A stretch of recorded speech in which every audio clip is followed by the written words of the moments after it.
I was a social worker who worked with people who had suffered the poverty of a system that kicks them out, that discards them, that treats them like they are disposable tissue paper. And so I understand that you are on a lot of drugs. You were your parents are abused in poverty, and your parents abused you. Took it out on each other, took it out on you. One of them ended up in prison. You got into crime. I spent 10 years of my life trying to rehabilitate kids who were getting into Bloods and the Crips, and and some of them were white kids who were like getting into the just negative behavior, just in general. That was my job, was trying to teach occupational law knowledge, government and law, as if I teach the Constitution and democracy. I taught kids like how not to go to prison forever by not looking directly and making eye contact with cops. How ostensibly the legislative, judicial, and executive branch works, etc.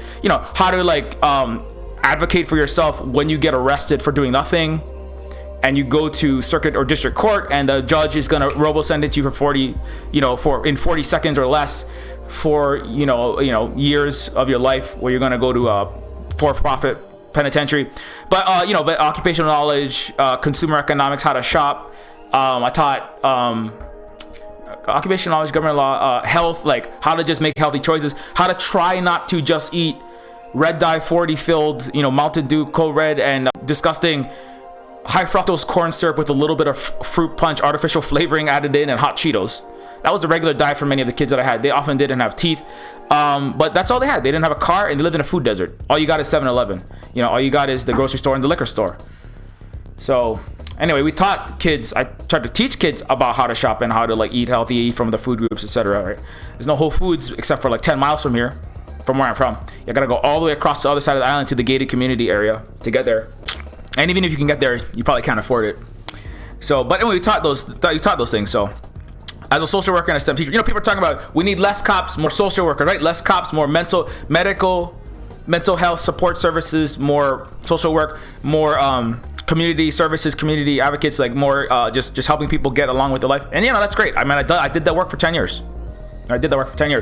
And if it functioned properly, if there was more funding, that's one thing. I had to quit being a social worker. Well, it was super hyper stressful because of it's just something I couldn't do for 10 years. It's very hard.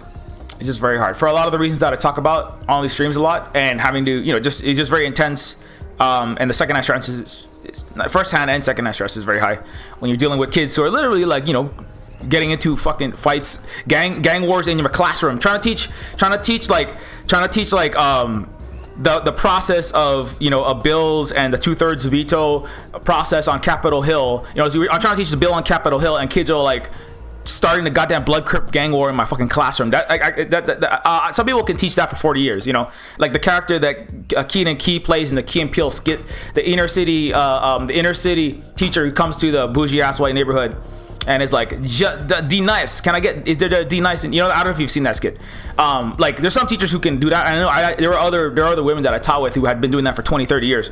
And but for me, it was burning my brain out. It was not burning my brain out, but it was I couldn't do that for 10 years, and I was I was burning out. It was too much. And dealing with every day, just dealing with kids being raped in homeless shelters on a regular basis, being raped by their parents, being pimped out by their parents, having to call in police reports because a girl they literally beat the shit out of her mother, or a stepmom because her father disowned her.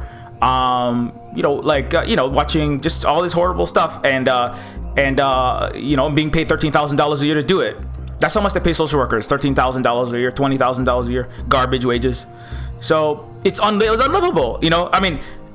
Meant the second answer just from being down there and having to kick out literal meth heads, starting knife homeless people. Not because I want to throw shade at meth. Meth heads are there because of capitalism, because it's not Hawaii. And 43% of the homeless people and a lot of the meth people who are in poverty and then resorting to negative behaviors, to selling drugs to make enough money to pay the average $1,800 for a one-bedroom apartment above a meth lab next to the highway.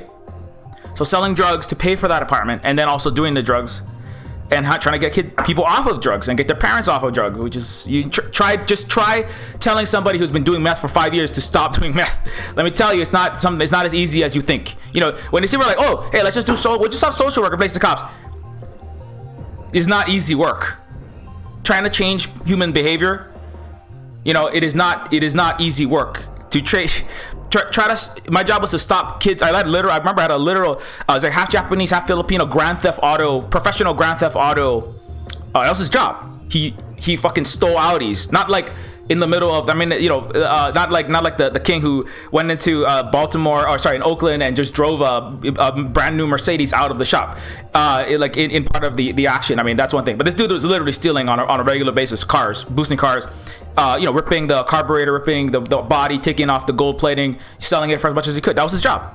17 years old, professional car thief. Trying to get him to stop being a professional car thief and, I don't know, become an above board Jiffy Lube mechanic, become a, rocket scientist, STEM engineer. You could be whatever you want to be. You could be a NASA scientist. Fucking, you go down there, you try to do it. It ain't as easy as those Morgan Freeman, Step Up to the Streets, Freedom Riders, all those Hollywood movies about how we just gonna, white teachers gonna come in from Greenwich, Connecticut, from their Orange County, bougie ass Harvard education and do a nice, good activisms, right? I mean, it's very touching for all the liberals who think they're gonna come into the inner city and help those kids better themselves in 6 months. That's not how this shit works. I remember one kid, I remember one like 6'8" Samoan kid. He was like bigger than The Rock. Like he's from the same area as The Rock. I mean, from Samoa, not the same area, but from the same country as The Rock. Dwayne The Rock Johnson. He was 6'8". I remember his fucking fingers were like giant bananas. Like not even the apple bananas, the full size bananas. It's fucking huge. They made my hand look like a tiny little, like an infant hand. He could barely hold a pencil. I remember he would fall asleep in my classroom every time. Like my job. He was 20 years old and he was unable to do single digit addition, and he would keep falling asleep in the middle of my classroom. He had a lot of violence. He had a lot of stories about like getting into knife fights and beating the shit out of like there was like rival Micronesian guy. He was Polynesian Samoan, and they had the Micronesian gang, and he's like a lot of stories about all the violence that happened there. In the poverty ghettos, and you talk about like cracking people's skulls and all kind of shit, and getting into fights with cops, and then his father going to prison, and his father is in prison for the rest of his life. So that's when I say like there's kids who have fathers in prison he's one of the kids whose father's in prison for the rest of his life. He's never going to see his father again. Anyway, so this 20-year-old can't do single digit addition. He's sitting there like, with his huge fucking banana sized fingers, like, carry the two. I mean, that's just how it is. He's like, I don't know how to carry the two. Can you help me? And then he would fall asleep. I worked with him for 3 years. It took 3 years to get him to do like double digit and finally multiplication. Every 6 months he would regress. He'd get into some more fights. He would fucking send another 20 people to a hospital. He would fall back into negative behaviors. He would fall back. He would just forget. He wouldn't study. I think he had like trauma to his from physical, like trauma to his own brain, because he'd been hit in the head a lot of times. And it's I think he might have had like kind of like, and of course there's no medical care for people in ghettos, period. They don't go to hospital. They don't even know what diabetes is. They just die at the age of 39. They think grandma fall asleep. They just think, not grandma. They don't have grandmas. The grandma's all dead already from heart attack at the age 42. They think that they're routinely. I remember like Micronesian immigrants and the Celestials. They would just say, "Oh, my mom fell asleep. My dad fell asleep," and then they didn't wake up. And then we had a funeral. I don't know what happened. Their parents are dying of diabetes. Their feet are like black. Their feet look like solid rocks with like gray granite with like black sludge in between, because their foot is literally rotting off, and they don't know what it is. They just call it the rock foot. They don't know what it is. There's no health education. There's no health care. If they go to the doctor, there's no doctors for them. They don't fucking care. I mean, like the capitalists and the rich white people that own Hawaii, they don't give a shit. Anyway, so these kids would come in, and I remember it took him fucking 3 years to learn how to, and this is in the same neighborhood where he's from, the same neighborhood that Dwayne The Rock Johnson spent some time in high school.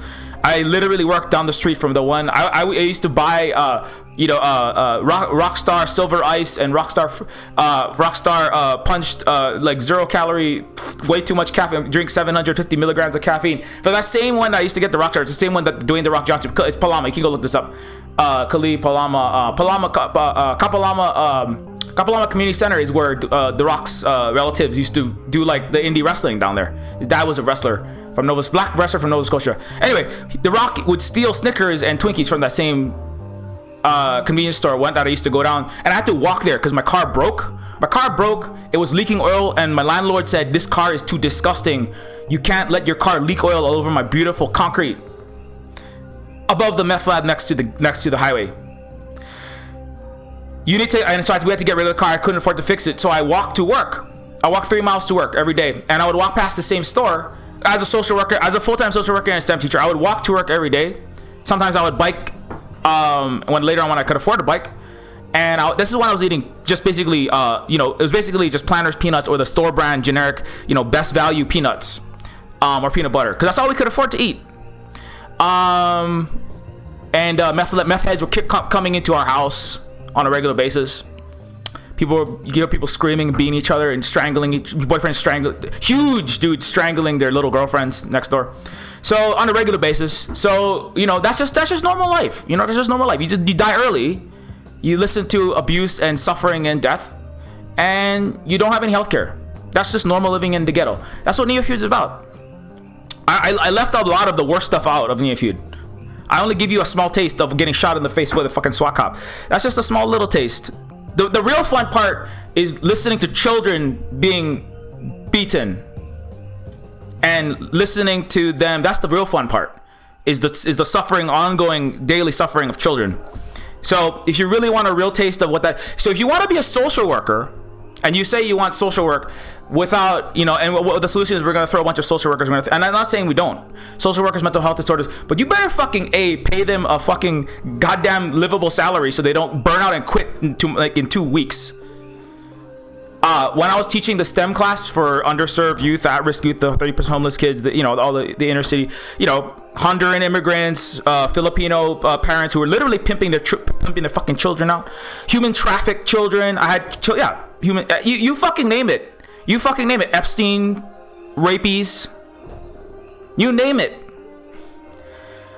They pay you $13,000 a year to try to deal with the abominable human torture chamber that they manufacture, so that Jeff Bezos, the CEO of eBay, Larry Ellison, can own $330 billion worth of Hawaii, and you can have nice, beautiful Hawaiian vacations for all of the Gen X and Boomers and the few millennials who have a high enough professional managerial class job, or mommy and daddy who have 10 Airbnbs to give you money to come fly to Hawaii. That's the cost of Hawaii.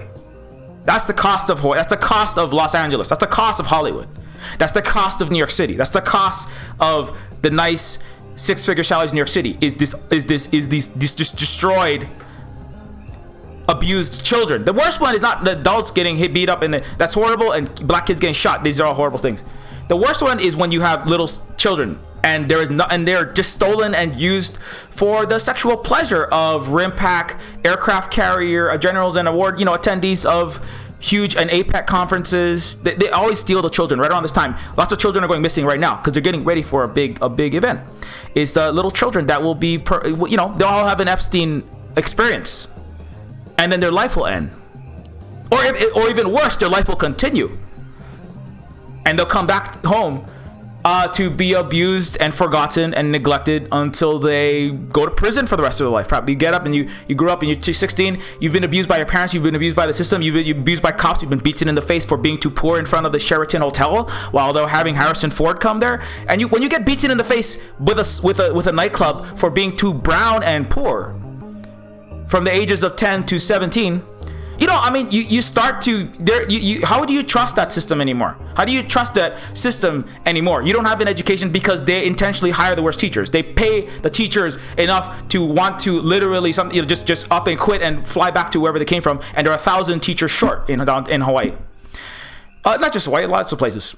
And so you hate the system. You have a deep, you don't really understand anything because you don't even know how to read. Okay, so again, I have 20-year-olds routinely, and I have to get them to read, see, spot, run, get them to a 7th grade reading level and a 7th grade math level.